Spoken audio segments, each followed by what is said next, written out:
Get into history and we get into etymology and meaning of things. Dog spelled backwards is God, and thus Vatican will also mean the Godfather, in which the Pope is also known as the Papa, since Spanish Pope means Papa. The Italian Vitter, Viter, Vater, Theater, etc. translate into English as see. You understand what I'm saying? That's why it's part of the reason why the Pope is also referred to as the Holy See.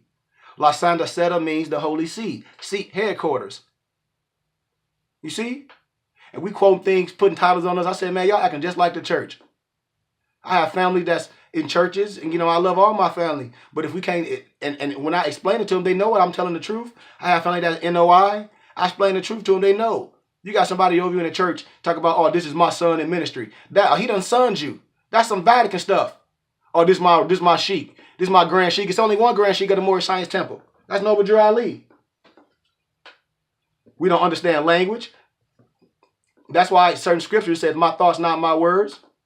My people lost due a lack of knowledge. Why? Because that's a willingly choice. What do we do? Refuse to learn? Why? Watch this. And now, before I even quote what it says, and some people might have followed some of my lectures that I've done. I'm gonna quote some, and I'm gonna give a couple seconds and see what people say it mean. What we were told what mean when I say programmed. Kumbaya. What did we told that was meant? And be honest. And don't try to look it up or nothing. You probably won't even find it if you look it up because you're probably asking the right question. That's why I said we must study and be willing to study and say we don't know. Shoot, I had the same questions everybody else had. So, what do we thought that meant? Come on. Come on. Come on. Somebody talk to me. Somebody talk to me. Somebody talk to me. If you right, you right. Because that means you study. And I mean you know this particular subject and context that I'm saying. So what do we thought kumbaya meant? Come on, somebody. Talk to me. Talk to me. Talk to me. Talk to me. Talk to me. My brothers that give themselves Hebrew titles and Arabic titles and Aramaic titles. What did that mean? What did kumbaya mean to us? What did they say that meant? Anybody? Anybody gonna say something to me? Or ain't nobody gonna respond? But everybody got something to respond and say. When I be seeing everybody got to question somebody of what they're doing, to this and that and the other. And it has nothing to do with nothing. That's why they call us crab in the buckets. We arguing over something that has nothing to do with nationality, has nothing to do with our spirituality, has nothing to do with divine creed, has nothing to do with nation building, nothing and nothing. All my man said, I heard. So somebody talk to me. Do we know? Somebody talk to me. Somebody talk to me. Somebody tell me something. My brother like, hey, we don't know. Come on, Moorish. I'm gonna give I got 50 more seconds. I'm waiting. I'm waiting. Somebody talk to me. Because like I said, we don't want to study. We want to act like we know. And we won't even take the time to research. So somebody tell me what kumbaya meant. What was told that kumbaya was meant to us? Anybody? Can anybody talk to me? I'm gonna wait. I'm gonna wait. I'm gonna wait.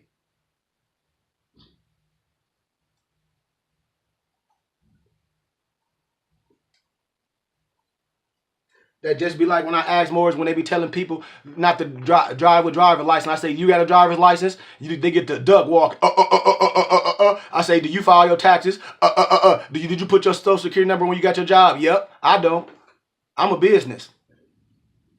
I have my own business. I have my own non-for-profit. And I'm part of the Moorish Science Temple of America. And I have real degrees. Now, talk to me, somebody. We say we know language. We arguing over this and that. See, we be duck walking. We be tucking our tails in our butts. That's what we be doing. Because we know we full of crap. And we don't be studying. We be lying to our own people. Telling our people to do this and do that. And you ain't doing it yourself. Brothers don't even be wearing their fez and their turbans nowhere. And I see other people. You see the Indian, he wear his turban. You see all the other. You see the European Jew, he wears yarmulke. But you so scared you wear yours on the internet.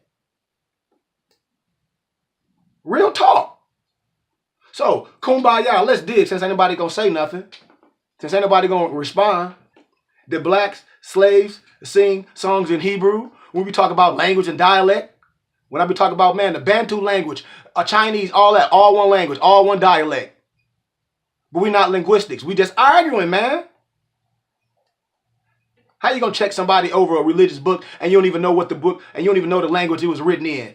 You don't know Ge'ez, you don't know Aramaic, you don't know the middle language that the Quran was written in before they changed the pen, which was a so-called African dialect.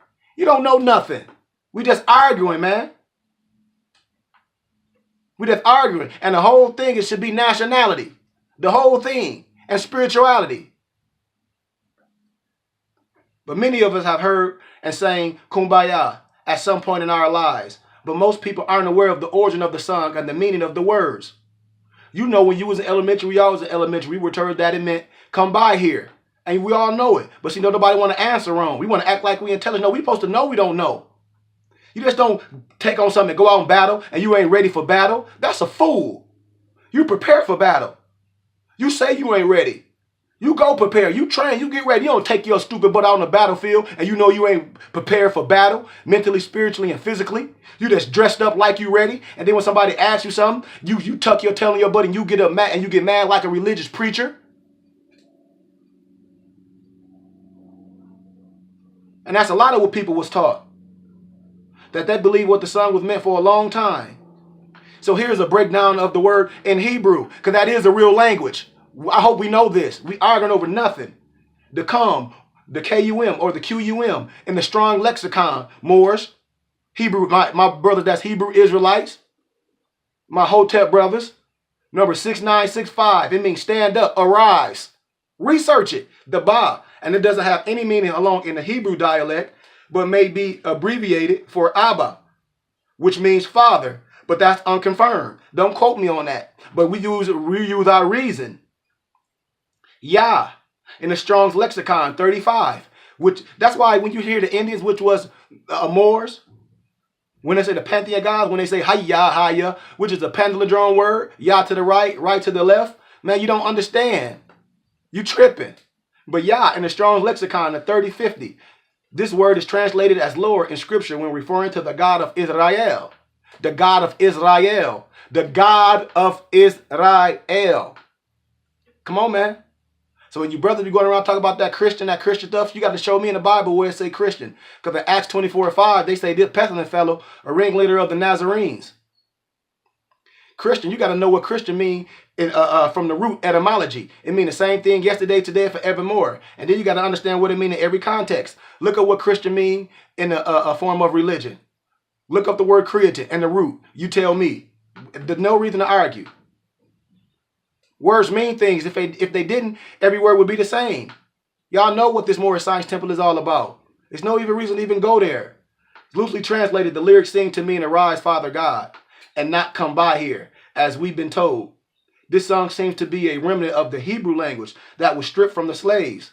It also serves as a circumstantial evidence that slaves most likely spoke Hebrew, Bantu, etc., when they arrived in America and managed to preserve at least some of the language through song. It is literally by God, the God of Allah, the God of Yahweh, whatever you want to give your holy name, that this song survives along with its original origin. So the history of the song, I'll give you a little history. According to history, the song was first recorded in the early 1920s. However, it is believed to have originated with southern slaves, and it is believed to have been sang in Gullah. Gullah is a language that was spoken by slaves that inhabited North Carolina, South Carolina, Georgia, and Florida. I got a lot of family there. We all sound the same. If some of my people from Florida and South Carolina, come on, you know, I got family in a small city called Plant City. Here are the words to the songs. Kumbaya, my Lord. You know, we know that. We know that song. We know that history. So, let's dig. Because I said I always got to teach and I always got to give you some words and wordplay. So we're going to talk about a dilemma before we even finish this lecture. And you know how Instagram is. You got to log back on and log off. So once it go off, I log back on. And you can log back on. Please follow my YouTube page. It's free. Kari Adna Hakeem Goodman Bey. It's free.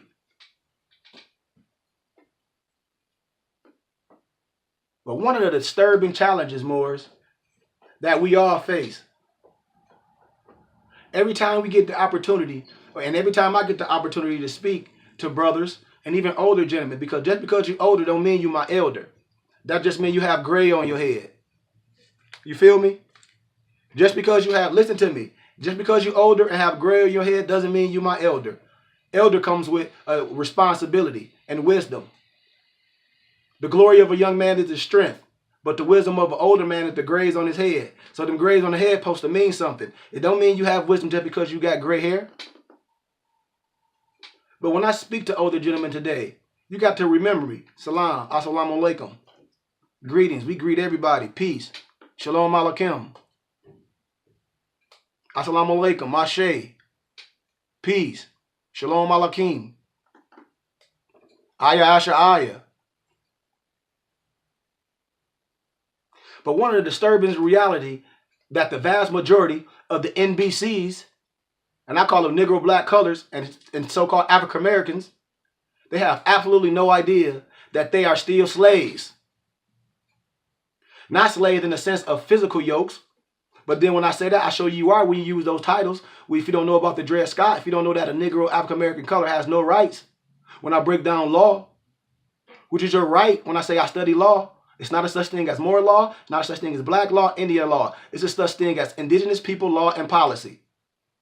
It's a such thing as indigenous people law and policy. And that's what I study. That's what I'm getting my doctoral in, my Juris Doctorate. So whatever.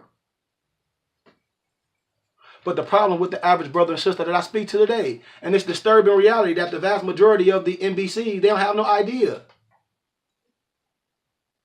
Bondage that we were subject under during the years of 1501 and 1890. But the type of slavery that makes your world view, Moors, when I'm talking about your systematical slavery still here, when we won't even take the time to understand how embedded this is. The exact same as the group of people who have oppressed you for the last 500 years per se. For instance, Moors. Just imagine, and I gotta be on when I go places, man, and I see brothers, man, and I find myself, because I always wear my fez on my turban, and I'm getting one of the king Moroccan fez is one of the elders. One of my friends' fathers died, and he's sending me his fez. And I tell brothers, man, I get questioned every time I wear my fez or my bonnet or my turban. You know, I have other things that I wear, but it ain't always picture time. But I wear these because I love to explain who I am. You know? So I always have myself in conversation with brothers who look at me, you know, to say, oh, they think we alike because they look at a skin tone. But they think like Europeans. Follow me, man. That's why I say get out of your feelings. They think like other nationalities. They think like Arabs. I'm sorry. They think like European Jews. I'm sorry. I got to tell it how it straight up is. Flat out. If you don't like it, you don't have to be on my page. You speak, you say something stupid, I just delete you for life. Flat out. I don't argue with nobody. It's a waste of my energy. And yours. Because I won't respond.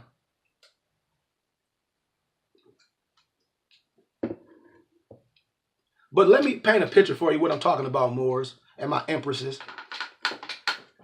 My Moorises. So I'm going to give you a quick conversation I had with an older gentleman. And I'm not even going to put him out there. You know, I'm an older gentleman that approached me. And I think he might have been in his maybe 60s or whatever. We start having a, a good conversation, So we're talking about America and the conversation was going good. And I thought maybe, this elder might be conscious of understand where I'm going to understand and ask questions to understand what this is all about. 30 minutes into our conversation. I see a young brother, and like I said, we always judgmental of our own type. We'll take a European as God and gold to tell us something, but we won't accept our own. Brother had dreadlocks, had nice clothing on, wasn't nothing. And immediately I saw the whole man demeanor change. Everything changed. You see? Here it is, you making a judgment on the person you never even met. You don't even know.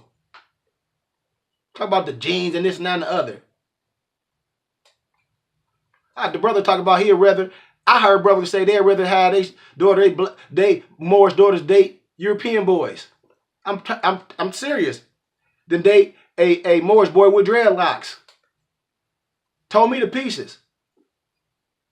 I told him flat out, I don't want to learn talking to him. I respected the brother, but you ain't my elder.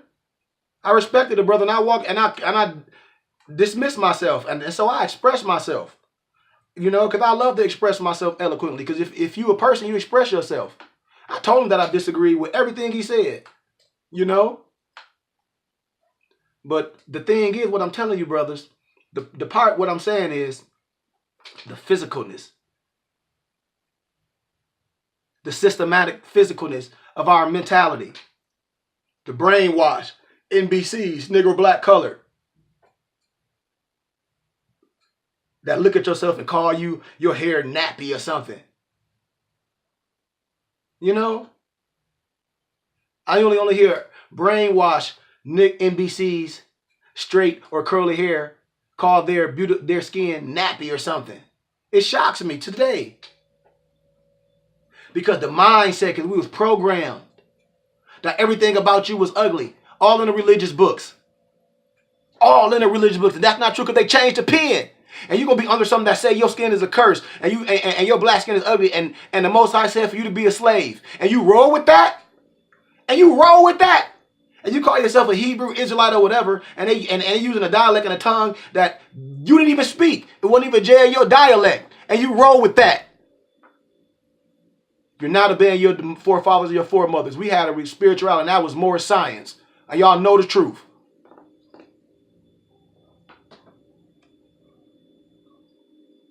Back in the physical slave era, black women were encouraged to straighten their hair to appear as beautiful, like the straight-haired woman in Master's house. Y'all know that.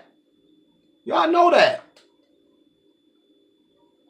Y'all know that. But see, what I'm talking about, brothers, is the mindset of the Negro pen. Oh yeah, you heard me. Loud and clear. The mind state of the Negro pen. Mental slavery is the worst form of slavery. It gives you an illusion of freedom. It makes you trust, love, and defend your oppressor while making an enemy of those who are trying to free you, and open your own eyes because you don't want to research law and history. Well, history and law is the same. Religion is man-made. Don't you know that? No, you don't. You caught up because your grandma got mad every time you asked a question. Why Jesus white? Why all the angels white? Why everything white? How come this is your Messiah? He say he walks among you and he white. This is just facts. Why you didn't say what's white and what's black? Is there a real such thing? See? And what grandma do? Whoop your butt. We don't ask questions. It's just what it is. See? See? Systematics. Although we are now over 100 years removed from our so-called physical enslavement that we think, but it's still happening all over the world right now.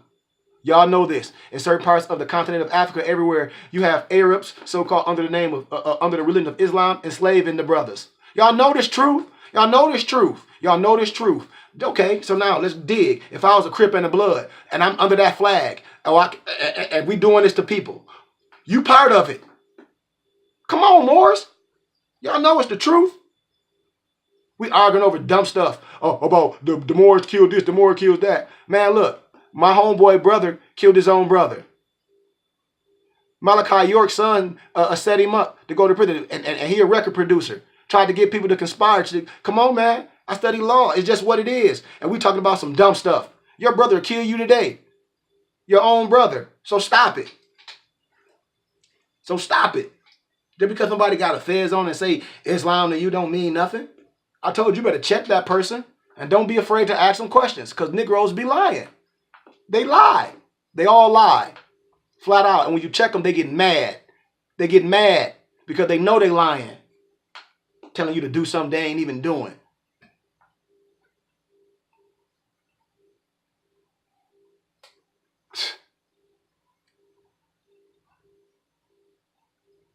But the never-ending slavery is that slavery of the mind, because we are so happily integrated into the European mindset of society called America, and not understanding your nationality in America as free nationals. We have been brainwashed into thinking just like our oppressor through pseudo-academia, through program learning, higher learning institutions, pseudo-academia, linguistic apartheid, medical apartheid, organized religions, and widespread media outlets. They have shaped our minds to value the same things they value and to despise what they despise. Y'all not even hearing me. This is why the majority of our customs and traditions that were considered to be sacred to us today have European origins, like culture. For instance, almost every NBC household in America celebrates their holiday Christmas in honor of a European gay-looking man named Jesus Christ, which I tell you who that is. I tell you who that is. I gave you the history. I gave you Serapis Christos and Caesar Borgia. Y'all know that's rooted in paganism and has had no connection to the scriptures or the Messiah at all, because it's sacred to our oppressors. It's scared to us. The same goes for Easter, Valentine's Day, Halloween, New Year's celebration. Get the Holy Name Bible and see what it says right in there about New Year's Eve and God many. And you don't pray to G-A-W-D, G-O-D in English, but we don't know. We stuck in certain books that people give us. Get older Bibles and talk about the moral in there. They all are pagan holidays that the Europeans celebrated and passed down to us, Moors, copper color races, and because of our oppressors value them as sacred traditions, so do you. But however, Moors, the Negropean mindset does not just appear during the holidays, it shows up in almost all of their thinking pattern. For instance, if you were to ask the average Negropean person when the new year starts, watch what they'll say. Even a Moor, because they think they know something, they'll say January 1st. But although the Most High, he specifically stated that the scriptures, that the new year started in the month of what? What, my brothers? My so-called Muslim brothers? We are supposed to know this. We say we correct things, and I say you can't be Muslim or Nation of Islam if you don't read, because you're supposed to respect and obey the scriptures. Especially my Nation of Islam brothers, what it say? We respect the Bible, we read the Bible, but we know the Bible must be we know the Bible is tampered with and must be interpreted the right way. But what I don't agree with my brothers that's under a religious dogma is they say their Messiah is Fard Muhammad in the 1930s, the prophet of the Mahi, of the Mida, the Christians and the Muslims in 1930. That's what I don't agree with. Because once again, somebody outside ourselves, we look at them as a Messiah. Somebody, all you got to bring yourself. And a Messiah come from amongst your people. Y'all got to know this. You got to know this. So once again, willingly or forcefully, we pray to someone outside ourselves and think we got to look outside ourselves for righteousness. And Noble Drawley brought you something. Divine creed and nationality. Divine creed and nationality. Flat out. But the new year starts in the month of Abib, A-B-I-B, or Abib, between the end of March and beginning of April, when the sun comes back out and the earth starts to replenish itself. Not in the winter, when all agriculture is dead and nothing is growing. They will still tell you that January 1st is when the new year began. How? How? How? If we say the earth, use your common sense more. We say the earth is over what? 3,000, 6,000, whatever they want to say. But you say it's only 2018. But you say it's only 2018.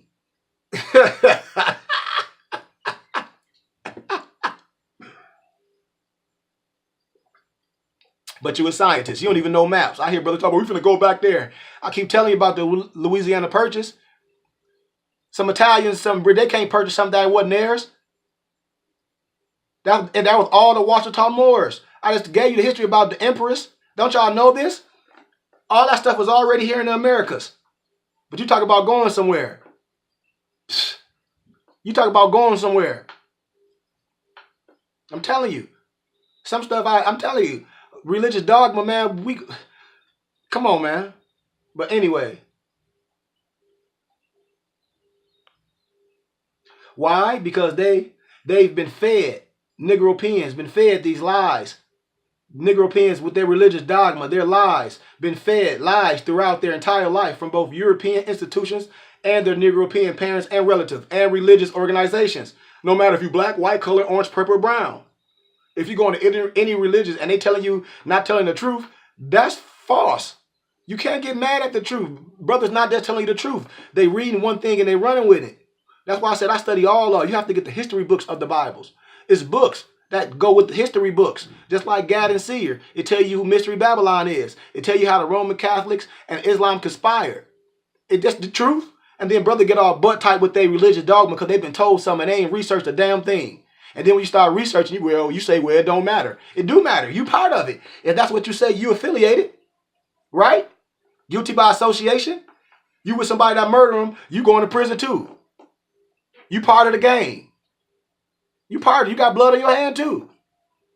But we don't understand nothing. We just argue religious dogma. Don't understand your nationality and divine creed, which is sad. Brothers say, oh, I'm a Christian. Or I'm a Muslim, M-U-S-L-I-M. That's not nationality. Or I'm an Indian. That's not nationality. I'm from the Caribbean. That's not nationality. You still wrong.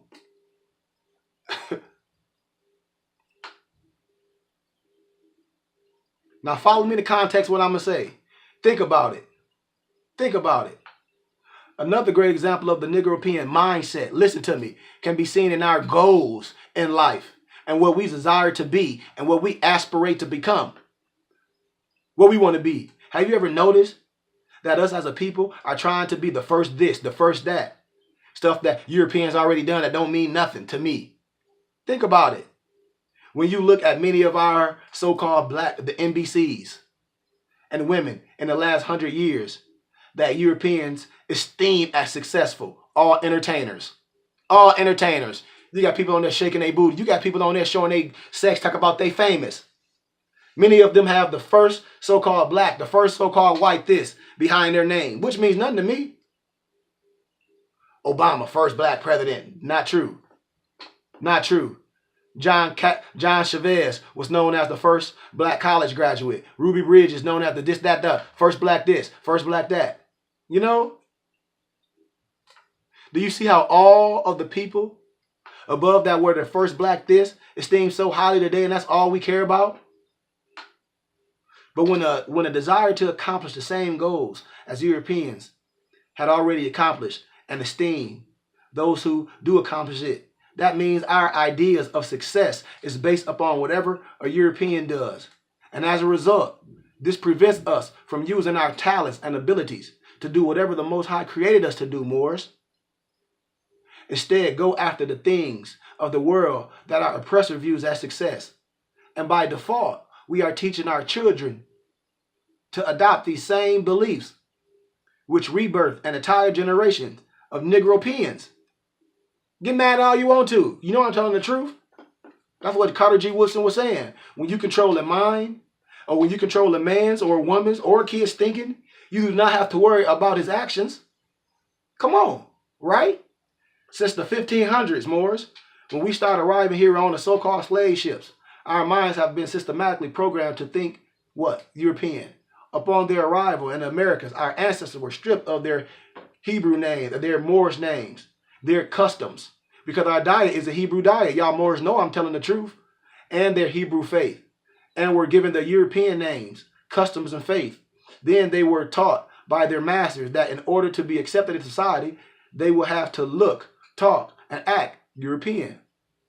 While there are always a few groups on every plantation that chose not to accept the white man's or the European's way of life and to stay true to their culture and faith, that the majority of our ancestors accepted their slave master's way of life.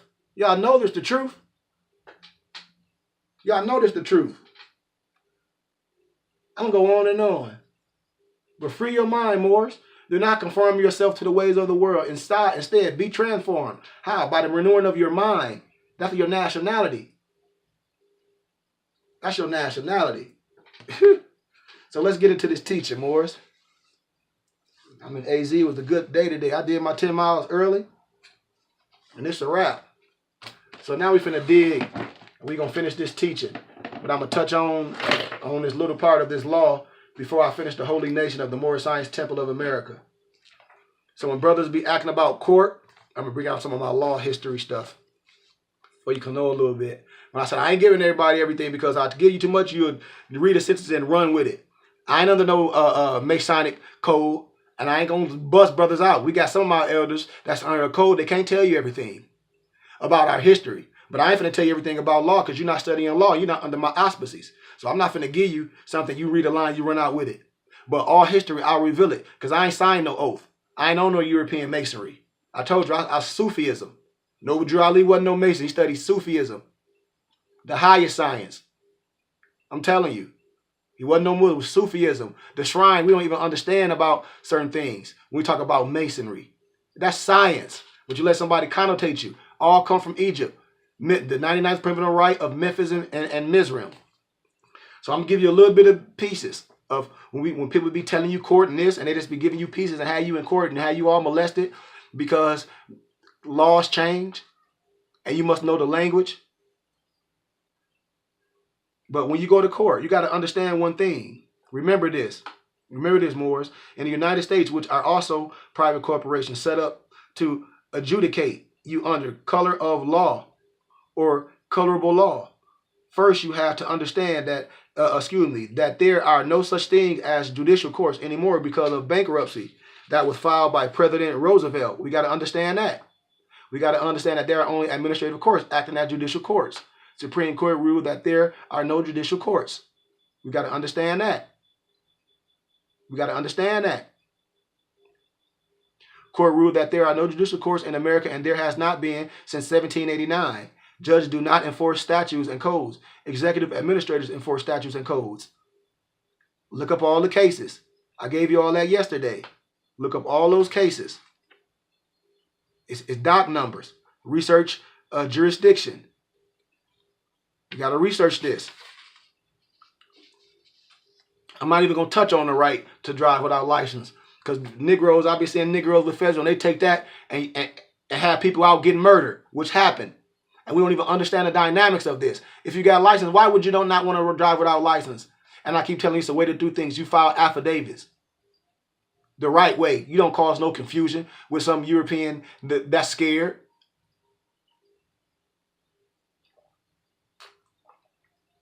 We law-abiding citizens. We Moors. So that part, I ain't even touching. You ain't under my auspices. I can't give it to you. You read it on your own. You take it. You think you know something. And you run with it and get in trouble. That's on you. You ain't get it from me. But I will talk about bar association does not qualify you to practice law in court. Because I'm getting my doctoral and I'm getting my Juris Doctorate in Indigenous People Law and Policy. So I'm going to give you a little nugget. Lawyers and attorneys are not licensed to practice law. That's why when I ask people, who's your legal representation? What you mean? What they say, my attorney? I said, did I say attorney? Negro? I said, who's your legal representation? Who's your legal representation that give you precedent cases that can show you how to operate in the right way? Because if you being judged by a jury, the first thing in law, a judge can't make no personal decision on your case. And when they do, they have they have violated their seat. And that's what happened to a lot of people that don't know the law. And your attorney not going to tell you that. They're going to roll with it. You done paid your attorney hundreds of thousands of dollars for a plea. And he ain't going to tell you nothing. Because you don't have legal representation. You have a lawyer. And then most brothers run out and get European lawyers. Same thing that would happen to Dr. York. Look in the beginning. Had them European Jews 1.5 million. The whole thing was to get him to go to prison. Then after, you want to get a brother, you know what I mean, to fight your case, which the brother would prove really he won the case, but he lost, but he didn't have time to do it. They ain't even giving him proper time to defend the case. And that's what I tell what we do. The first thing we go out, we get in trouble, we go get a European. But you say you conscious and you all this, and you part of this, and you part of that. Flat out. And get raped. But all lawyers and judges have membership under the American Bar Association, which is a conflict of interest when it comes to being qualified in law. If a judge or a lawyer ever says to you that you have to be licensed and go to law, excuse me, boys, I'm burping, go to law school and pass the bar to be able to practice law, you just tell them that the Supreme Court ruled that the practice of law cannot be licensed by any state. Case Schwere, SCHWARE versus Board of Examiners, 353 U.S. 238 239. Or you can say that the practice of law is an occupation of common right. Case Sims versus Arms, AHERNS, 271 SW 720 1925. Morris. The American Bar is an offshoot from London Lawyers Guild and was established by the people with invasive monopolistic goals in mind. In 1909, they incorporated this treacherous group in the United States of Illinois, in the states of Illinois, and that the state legislature, which was under the control of lawyers, passed an unconstitutional law that only members of the powerful union of lawyers called the ABA. My brothers that study law, you know what the ABA is. You go to law school, and if it's not certified by the ABA, you can't go in front of the board and be certified. I'm telling you, you don't got to listen to me. That's why I say you go to law school and teach it. But it's a certain thing they say, oh, you got to be ABA. But y'all don't even understand law and how law allows you to do certain things. You just get scared with a scare tactic. At that time, Illinois became an outlaw state. And for all practice purposes, they seceded from the United States of America. The Bar Association then sent organizers to all other states of America. The Bar Association then sent organizers to all the other United States of America. Other 90 states, and explained to the lawyers how much more profitable and secure it would be for them as lawyers to join this union and be protected by its bylaws and canons. They issued the lawyers in each state a charter from the Illinois organization. California joined in 1927, and a few reluctant states and their lawyers waited until the 1930s to join when the Treasonous Act became de facto and the citizens became captive. Under this system, the lawyers could guarantee prejudice decisions for the privileged class against the lower class. You see? Telling you, Moors. Y'all don't, but we don't want to listen. We want to argue all day. So I'm going to stop right there with that piece. And I'm going to touch on this where we left off. And then that's going to be a wrap. Today ain't even going to be long. So yesterday I left off at when we were talking about Moorish science and what the Moorish Science Temple is all about. And what affidavits is all about. And how when you become part of the Moorish Science Temple, that's all you need to do. You have your adoption paper, your amnesty, your oath. You get all those papers with you. But with our affidavit of enrollment and adoption, your person is enrolled, adopted, and redeemed by the Holy Prophet Noble Drew Ali, and this makes you the children of the Prophet. So therefore, you become beneficiaries, creditors, and freeholders of the before mentioned 1928 vast estate, because you are entitled to the land with conditions described in the 47th chapter of the Holy Quran, Circle 7. Blah blah blah. I gave that to y'all yesterday, what the 1099 is. I hope you Moors know what a 1099 is. Ask them more what a 1099 is. If they say they are more part of the Moorish Science Temple. Ask them what a 1099 is. Ask them.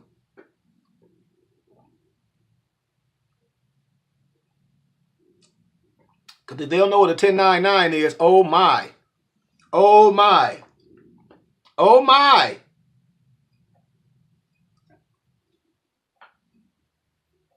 So let's talk about in the eyes of a theory, that I have a theory shown on the affidavit of organization. And you can research this. It's an upside down letter. It's an R right above the terms form number 1099. This letter R, and I'm just going there. And what Moors come up with our elders, the R could represent the word register or record. Register means to enroll. Follow me, Moors. Okay, we got 20 seconds, so log right back on. I'm going to start back at register. You don't want to miss this. I'm telling you. Peace.